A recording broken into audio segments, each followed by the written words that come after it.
Hello students, मैं doctor Harish Kumar Sablania, assistant professor physics, government college Kota. आज हम बीएससी पार्ट थर्ड के सेकंड पेपर के न्यूक्लियर फिजिक्स के बारे में अध्ययन करेंगे, जिसके अंतर्गत यूनिट 4 के अंदर एलिमेंट्री पार्टिकल्स के बारे में आज अध्ययन करेंगे। सबसे पहले इंट्रोडक्शन टू एलिमेंट्री पार्टिकल्स के बारे में हम अध्ययन करने जा रहे हैं। एलिमेंट्री पार्टिकल्स क्या होते हैं? What is elementary particles? वे कण जिनको किसी अन्य प्रकार के और अधिक मौलिक कणों मोर फंडामेंटल पार्टिकल्स का बना हुआ नहीं माना जा सकता, वे एलिमेंट्री पार्टिकल्स कहलाते हैं। 19वीं सदी तक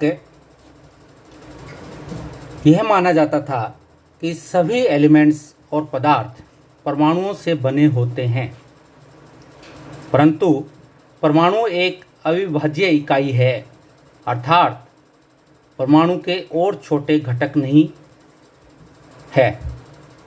लेकिन 19वीं सदी के अंत में जे थॉमसन ने 1897 में इलेक्ट्रॉन की खोज के साथ ही परमाणु के अविभाज्य होने का विचार गलत सिद्ध हो गया और परमाणु की संरचना के मॉडल बनने लगे। रदरफोर्ड द्वारा सन 1911 में नाभिक की खोज और सन 1919 में प्रोटॉन की खोज के साथ माने जाने लगा कि इलेक्ट्रॉन और प्रोटॉन परमाणु के मुख्य घटक हैं, अर्थात ये मूल कण हैं। किंतु 1930 तक, लेकिन 1932 में चैडविक द्वारा न्यूटन की खोज तथा हाइजेनबर्ग के नाभिकीय संरचना के न्यूट्रॉन प्रोटॉन मॉडल के साथ ही यह पुष्टि हो गई कि सभी परमाणु 3 कणों से मिलकर बना है। लेकिन इतिहास की दृष्टि से मूल कणों की खोज के अंतराल को 4 खंडों में बांटा जा सकता है। प्रथम चरण 1932 तक था, जिसमें यह माना गया कि इसके अंदर 6 एलिमेंट्री पार्टिकल्स है। 6 elementary particles electron, proton, neutron, positron, neutrino और फोटॉन, इस प्रकार से 6 एलिमेंट्री पार्टिकल्स से माने गए थे 1932 तक। इलेक्ट्रॉन, सबसे पहले हम देख रहे हैं इलेक्ट्रॉन। इलेक्ट्रॉन की खोज जे थॉमसन ने 1897 में की थी। यह परमाणु के नाभिक के चारों ओर विभिन्न प्रकार की कक्षाओं में घूमता रहता है। इसका जो आवेश था वो 1.6 × 10⁻⁻19 कूलाम तथा इसका जो द्रव्यमान था वो 9.1 × 10⁻31 kg था। इस प्रकार न्यूट्रॉन इलेक्ट्रॉन्स की खोज हुई। इसके बाद नेक्स्ट प्रोटॉन्स की खोज रदरफोर्ड स्कैटरिंग के प्रयोग में 1909 में हुई।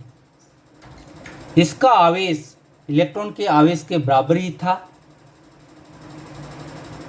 तथा इसका द्रव्यमान इलेक्ट्रॉन से 1836 गुना था। यानी ये कहें इसका जो मास था वो 1.6 × 10⁻27 kg था, 1.67। स्वतंत्र अवस्था में प्रोटॉन एक स्थायी कण था। इसके बाद न्यूट्रिनो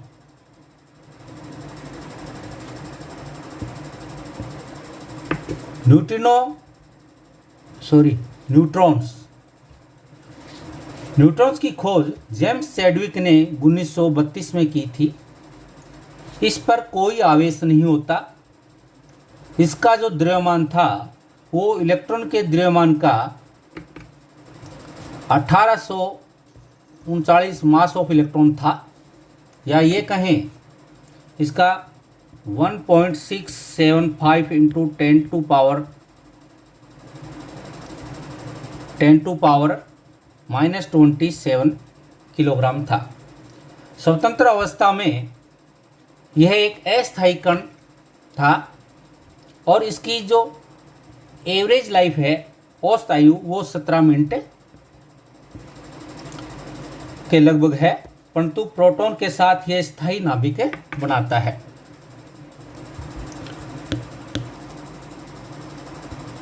इसके बाद पॉजिट्रॉन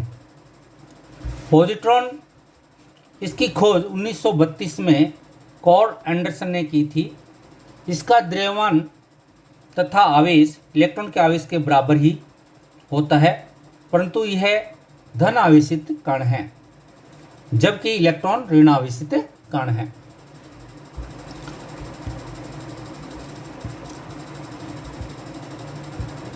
नेक्स्ट,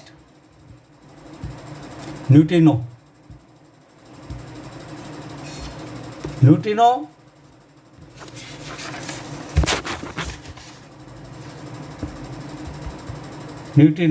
इन कणों के अस्तित्व की भविष्यवाणी सन 1930 में पाउली ने रेडियो एक्टिव नाभिकों से बीटा कणों के उत्सर्जन की व्याख्या करने के लिए की थी, परंतु इनको प्रयोग द्वारा 1956 में देखा गया था।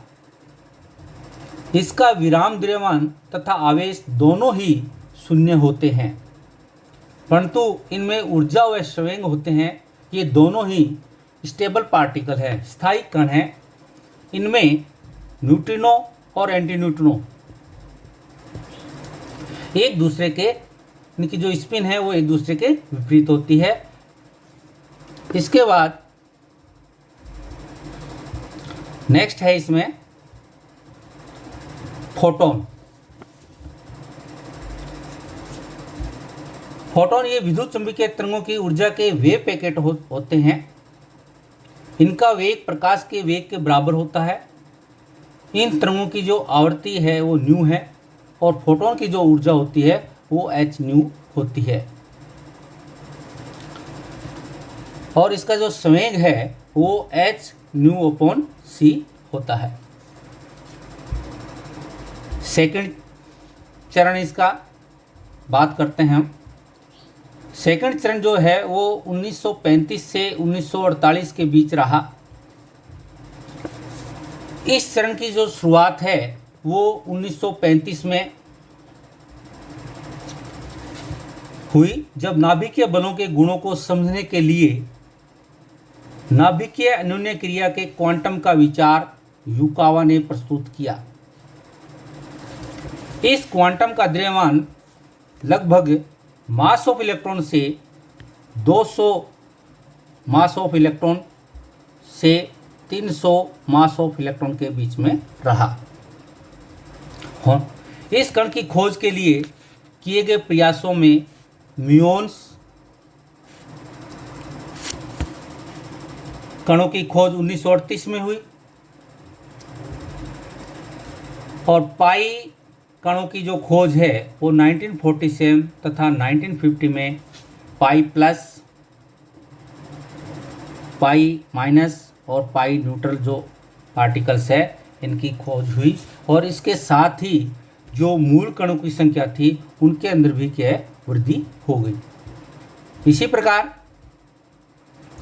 नेक्स्ट अगर हम बात करते हैं थर्ड जनरेशन की, थर्ड जनरेशन का जो टाइम पीरियड है वो 1949 से 1964 के बीच में मान सकते हैं या माना गया है। इस चरण में स्ट्रेंज पार्टिकल्स की क्या डिस्कवर्ड हुए और इसी अवधि में दुर्बल अनन्य क्रिया में पेरिटी संश्लेषण के नियमों का टूटना तथा प्रति न्यूक्लियन एंटी न्यूक्लियंस कणों की भी खोज हुई और कई जो कण हैं वो रेजोनेंस पार्टिकल जो है उनकी भी इसमें खोज हुई और इन्हीं वर्षों में अनेक प्रकार के कणों की खोज हुई और इस प्रकार से इनकी जो मूल जो कणों की जो संख्या है वो दिन प्रतिदिन बढ़ती गई। नेक्स्ट इसमें फोर्थ जनरेशन। इस अंतिम चरण में सन 1964 के बाद का जो चरण है उसको हमने अंतिम चरण माना गया और इस चरण में गेलमान और जिंग ने क्वार्क्स कणों का विचार प्रस्तुत किया। क्वार्क्स कणों का विचार प्रस्तुत किया। इन क्वार्क्स संख्यों की संख्या शुरुआत में 3 मानी गई थी, यू, डी और एस क्वार्क्स, अप, डाउन और स्ट्रेंज क्वार्क्स। इन क्वार्क्स कणों की सहायता से मेसोन तथा हेड्रॉन्स पार्टिकल्स की संरचना को समझा जा सकता है। क्वार्ट्ज मॉडल के आधार पर ओमेगा पार्टिकल्स तथा उसकी भविष्यवाणी की गई, जिसकी प्रायोगिक पुष्टि कुछ समय पश्चात ही हो गई। इसी चरण में चार्म पार्टिकल या कहें चार्म क्वार्क्स, बॉटम क्वार्क्स तथा टॉप क्वार्क्स की खोज, विभिन्न अन्योन्य क्रियाओं के एकीकरण की खोज तथा W+- Z न्यूट्रल कणों की खोज भी हुई और इसी चरण में बाद में टॉ लेप्टॉन्स जो है की खोज तथा इसके जो संगत अपने पास न्यूट्रॉनों की भी खोज हुई।